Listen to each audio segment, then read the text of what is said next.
I want to return to a hobby horse of mine, and one that I don't think gets enough coverage. It is the over-regulation of the media. And I don't mean the over-regulation of newspapers.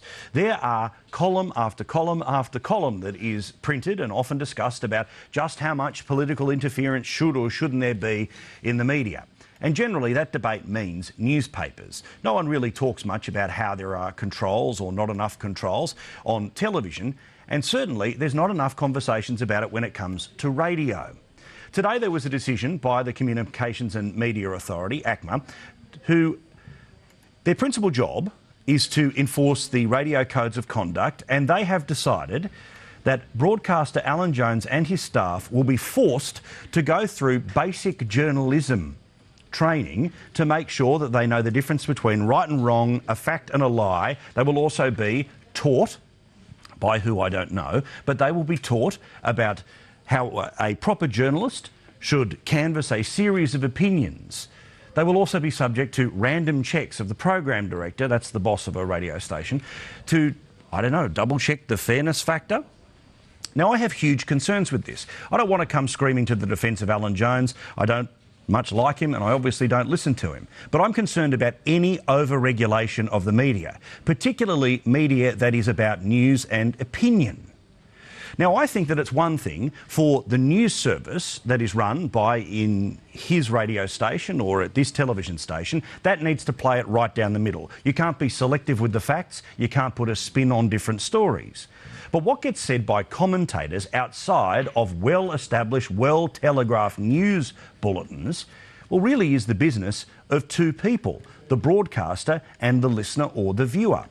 I don't think that there needs to be a government-mandated inspection to check whether Alan Jones is telling the truth or not. I think it's up to the audience to read a little wider. It's up to you, the audience, not just to watch one television show a night, but maybe to click around on the internet and double-check what I'm talking about is actually true.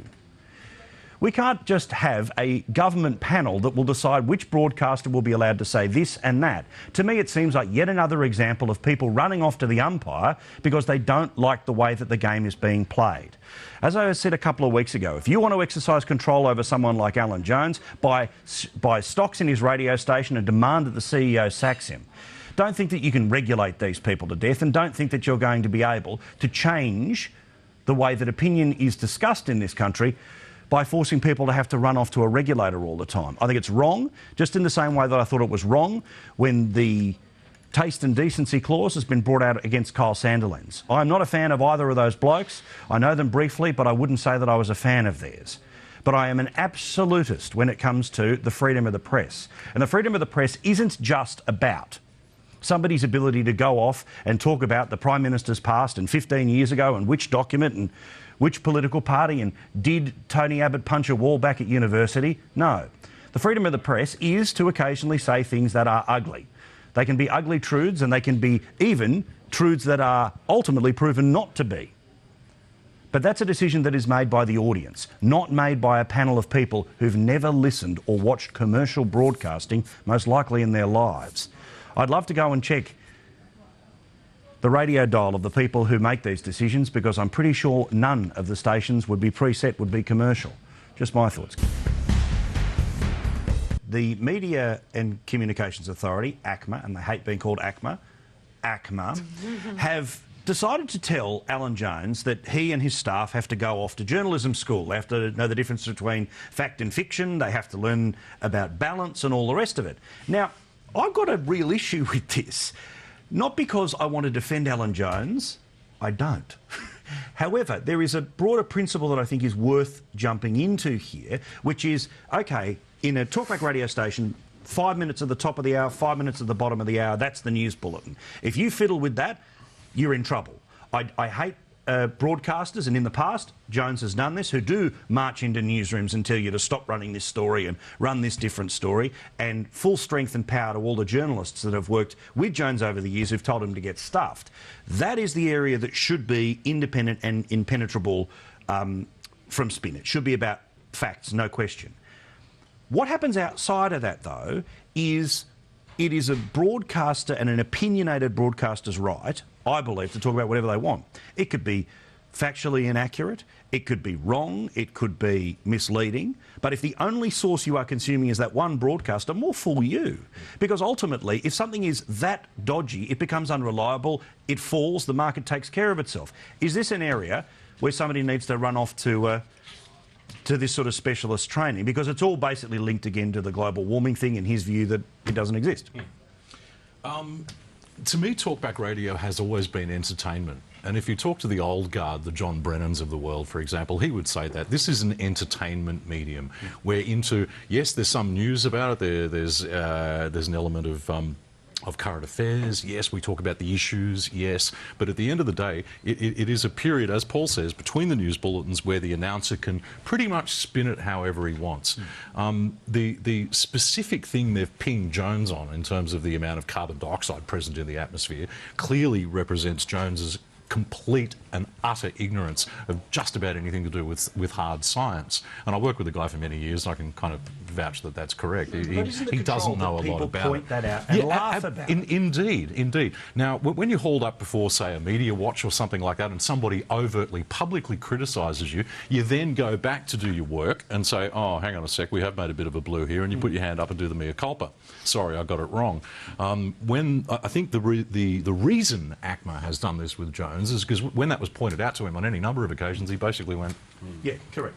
And this is the thing, you know, Mia Freedman's just tweeted, and it's a very fair point, which is Alan Jones has a right to his own opinions, but not to his own facts. That's true. Yeah.